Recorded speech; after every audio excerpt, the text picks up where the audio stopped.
Okay, so we are making carrot cake. We have 1 cup firmly packed dark brown sugar.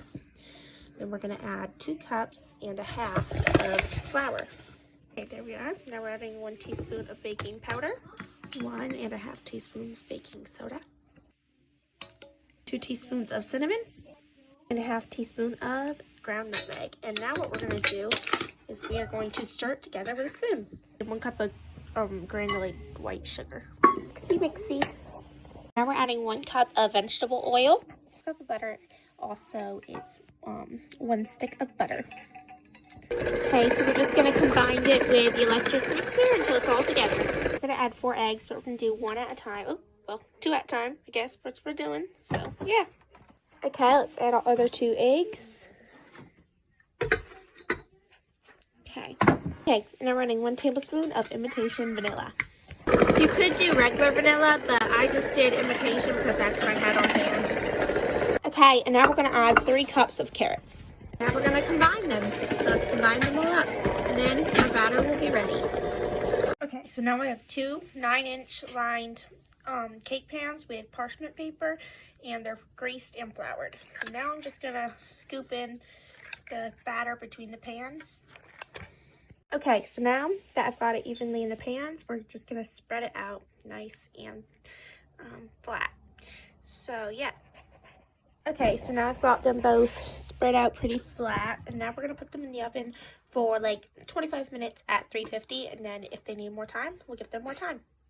Okay, so now we've got our cakes out of the oven, and let's see if they're done. Okay, so now we're going to just poke. And whoops, I kind of made a big hole. Whoopsie. Okay, they do look done. Let's test this one. Yeah, they're done. And now what we're going to do is we're going to take our butter knife. And we're going to run the knife along the edges. Okay. Okay, so now we're going to flip out our cake. So here it is, our carrot cake. It's cooled in the pan for about 10-ish minutes. Ugh. See if I can get it on this plate.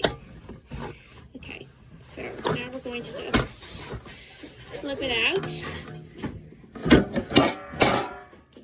Okay, sorry if you could hear my brother fiddling with the stove. He was working on putting some wood in.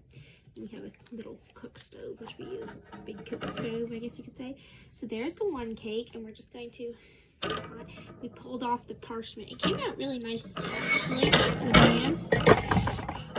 Okay, there. They cooled for like, I don't know if I said this or not, like about 10 minutes in the pan. So yeah. Okay, so while the cakes are cooling on the cooling rack, I'm going to be softening a stick of butter, which is 8 tablespoons. It's also 1/2 cup of butter. And then a block of cream cheese. It's an 8-ounce block. And so these are just going to soften for about probably an hour. So we are creaming together our 1 block of cream cheese and 1 stick of butter. Okay, so we've gotten our cream cheese and our butter all combined. So now we're going to add 4 cups of powdered sugar. Okay, so now we're going to mix it all together. Oops, I'm flying everywhere. On low speed, I guess. You can use a stand mixer. I'm just using my electric hand mixer.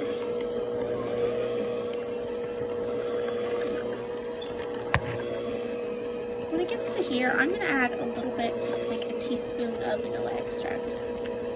Okay, the frosting is rather thick, as you can tell, so I'm going to add a little bit of milk. Okay, so now I've got the texture that I was more looking for. As you can see, it just kind of does this. I added about 3 tablespoons of milk, and like that's like what I like my frosting to be. Now if I was piping it, I want it to be thicker, but I'm not piping it right now. I'm going to do a different batch for when I do pipe. Okay, and there is the finished cake. It's not really pretty, but it's the way it came out. I didn't really film me frosting it because it was kind of a tricky process for me. I'm not good at frosting, and it's always very complicated. But there you have it. That's how I make Sugar Spun Runs carrot cake. Bye.